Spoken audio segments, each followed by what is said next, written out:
Yes, it's possible, but it isn't relevant for the paths that most of you have actually chosen because you understand that you're already an eternal being.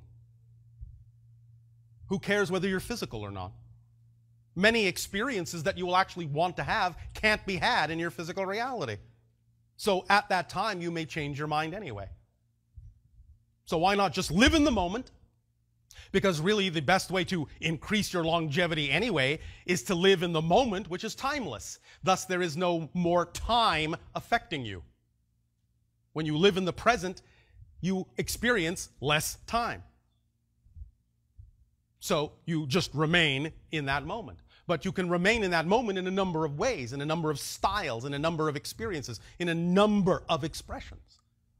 Why make such a distinction that it has to be in this physical body, in this physical reality? Who cares? If it serves a purpose, if it really serves a purpose of someone's path to be that long-lived, to be what you would call immortal physically, it's not something you actually even have to think about. It's something you've already agreed to.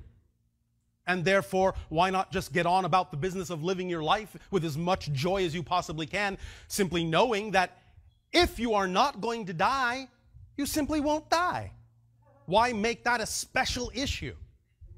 And knowing that if you die, you chose to. And thus then you must have chosen that for your own reasons. So who cares? Is this making some sense? It makes a lot of sense. The idea is to take the charge off the insistence that any one particular state of being is more representative of a better spiritual state than any other.